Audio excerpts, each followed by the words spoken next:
공인회계사가 추천하는 각 분야 전문 공인회계사들이 전해드립니다. 세금 줄여주는 솔루션 코너 절세미남 절세미녀 시즌2입니다. 오늘도 상속 증여 전문가 나철호 회계사 나오셨습니다. 안녕하십니까? 어서 오세요. 안녕하십니까? 나철호 회계사입니다. 네. 자, 그럼 먼저 주제부터 함께 확인해 보도록 하죠.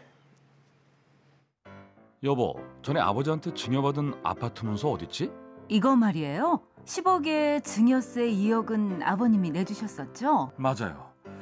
가만히 있자. 아버지가 사전 증여하신 지 10년이 안 됐네. 어머, 그럼 상속재산에 합산해서 신고해야겠네요, 여보. 그래야겠네.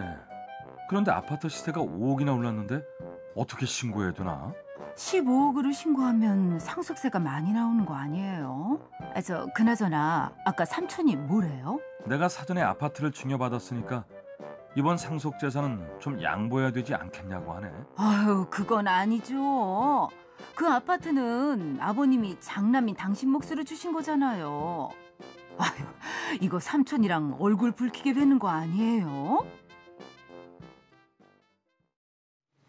매우 현실적인 얘기를 하고 있네요. 예, 지금 이제 증여받은 지 10년이 채 안 된 아파트입니다. 그래서 이제 아버님이 돌아가시고 나니까 이제 상속재산에 합산을 해야 되는데 이게 당시 증여받았던 금액 10억 원으로 해야 되는지 아니면 오른 것까지 감안을 해서 현 시세 15억으로 신고를 해야 되는지 이 부분을 문의를 주셨네요. 그렇습니다. 아버님이 돌아가시기 10년 이내에 사전 증여한 자산은 상속재산에 합산이 되지만 현 시세가 아닌 증여 당시 가액 10억으로 신고하도록 되어 있습니다. 아, 그렇군요. 그렇습니다. 시세가 10억으로 올랐다고 하더라도 증여 당시에 가액인 10억으로 신고를 10억으로? 그렇습니다. 그러면은 글쎄요. 이게 상속으로 물려받는 것보다 사전 증여받는 게 더 유리하다고 봐야 되는 건가요? 상황에 따라 틀릴 수는 있습니다만 그래요? 시세가 상승하는 경우에는 유리하다고 볼 수가 있습니다. 세금 효과 면에서 어떤 차이가 있습니까? 예를 들어서 추가 상속 재산이 15억이 있다는 가정하에서 네. 사전 증여 시에 10억, 현 시세인 15억인 아파트를 사전 증여 받는 경우에 토탈 세금이 3억 4천만 원, 사전 증여 없이 바로 상속으로 가는 경우에는 5억 3천만 원, 무려 1억 9천만 원 차이가 나도록 되어 있습니다. 네. 그렇군요. 그런데 반대로 그 사전 증여받은 자산이 지금 이렇게 경우보다도 오히려 상속 시 가격보다도 하락할 수도 있잖아요. 그때는 오히려 사전 증여받은 게 불리한 거 아닙니까? 아, 네, 맞습니다. 예. 사전 증여 후 10년 이내에 상속이 이루어지는 경우에는 네. 원칙적으로는 사전 증여를 하든 상속으로 가든 차이가 없습니다. 그런데 시세가 상승하는 부동산의 경우에는 사전 증여가 유리하고 네. 반대의 경우에는 불리하도록 되어 있습니다.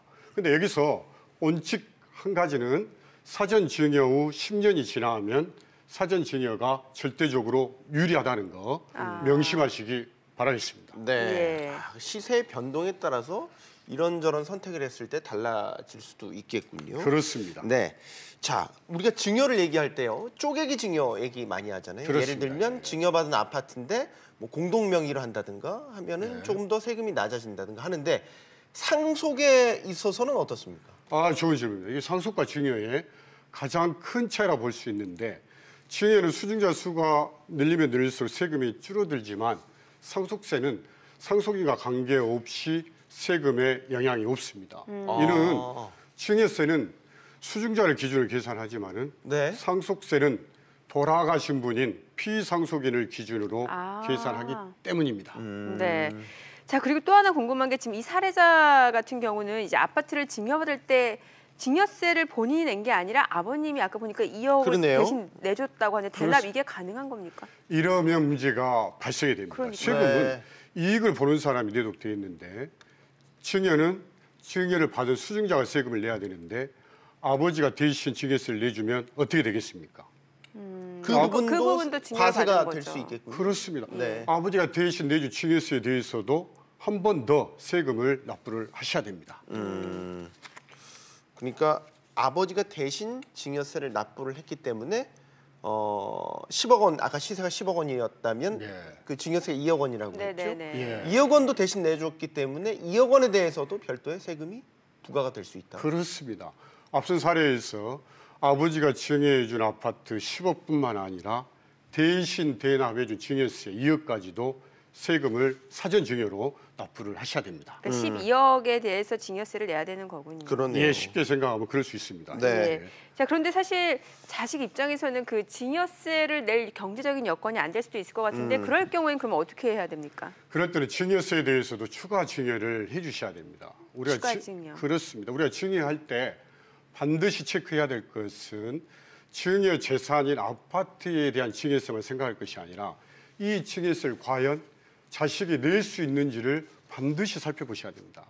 자식이 낼 능력이 없으면 이 증여세에 대해서 한 번 더 증여를 해주셔야 된다. 명심하시기 바라겠습니다. 증여세도 증여를 해야 된다라는 그렇습니다. 거죠. 예, 예. 자, 앞서 사례를 다시 한번 보면 좀 민감한 문제가 마지막에 네. 나왔었죠. 네. 8년 전에 아버지가 장남에게 이제 사전 증여한 아파트인데 이 아파트에 대한 몫을 지금 동생이 요구하고 그렇습니다. 있단 말이죠. 예, 예. 뭐 현실적으로 일어날 수 있는 일이죠. 법적으로는 어떻습니까? 가능한 예, 예. 건가요? 장남 입장에서는 서운하겠지만은 동생 입장에서는 충분히 주장할 수 있습니다. 네. 현행 민법에서는 각 상속인이 최소 한도로 받을 수 있는 상속 재산을 법에서 규정하고 있는데 네. 이를 유류분이라고 하고 있습니다. 동생 입장에서는 법적 상속분의 50%까지 청구가 가능하겠습니다. 아. 그러면은 돌아가시기 전에 그 사전 증여를 한 모든 재산이 유류분 대상이 될 수 있는 건가요? 아, 좋은 질문. 예. 유류분 청구는 사전 증여를 언제 했는지와 관계없이 모두 다 청구 대상이 될 수 있습니다. 그다음 청구권 소멸 시효는 일반적으로 상속 개시일로부터 10년 이내가 되겠습니다. 우리가 앞선 사례에서 사전 증여한 경우에는 증여 당시 가액인 10억으로 평가했지만 유류분 경우에는 현 시세인 15억으로 평가해야 된다는 큰 차이가 있습니다. 그렇군요. 그렇습니다. 이게 증여 같은 경우는 아버지가 예를 장남한테 예, 예. 내가 너한테 증여를 해주겠다라고 이제 의지를 보이고 사전 증여를 해준 거잖아요. 그렇습니다. 하지만 돌아가셨다고 해서 그 다른 아버지의 형제가. 의지가 그러면 반하는 거 아닌가요? 동생이 요구를 했다면 말이죠. 그래서 상속 법정 상속분의 절반까지만 인정을 해주는 겁니다. 그렇군요. 예, 그렇습니다. 알겠습니다. 예. 더 물어보고 예. 싶지만 넘어가겠습니다. 자, 네. 자, 오늘 말씀하신 내용이 이제 좀 여러 내용인 것 같아서요. 네. 상속, 사전 증여에 대한 부분 마지막으로 정리를 해주시죠. 예, 알겠습니다. 사전 증여 후 10년 이내에 상속이 이루어지는 경우에는 사전 증여를 하든 상속을 하든 차이가 없습니다. 그러나 시세가 상승하는 부동산의 경우에는 사전 증여가 유리하고 반대의 경우에는 사전 증여가 불리할 수 있다. 네. 두 번째, 유류분 청구는 사전 증여를 언제 했는지와 관계없이 청구 대상이 될 수가 있다. 마지막으로 이 상속 재산은 많고 적음을 떠나서 늘 다툼의 대상이 되고 있습니다. 네. 이 다툼이 상속 분쟁, 소송으로 가는 순간 더 이상 가족이 아니라 머나먼 존재가 될 수가 있다. 가족 간 화목을 위해서는 먼저 가족 간의 협의가 너무나 중요하다. 오늘의 핵심이었습니다. 네. 아, 예. 사전 증여도 좋고 상속도 좋지만 가족 간의 화목이 협의가 중요하다. 네, 제일 중요하다. 그렇습니다. 그러기 위해서는 사전에 일어나지 않도록 사전에 잘 이런 부분들을 정리하고 협의를 하는 게 중요하겠군요. 그렇습니다. 알겠습니다. 나초로 회계사였습니다. 오늘 말씀 감사합니다. 잘 들었습니다. 감사합니다.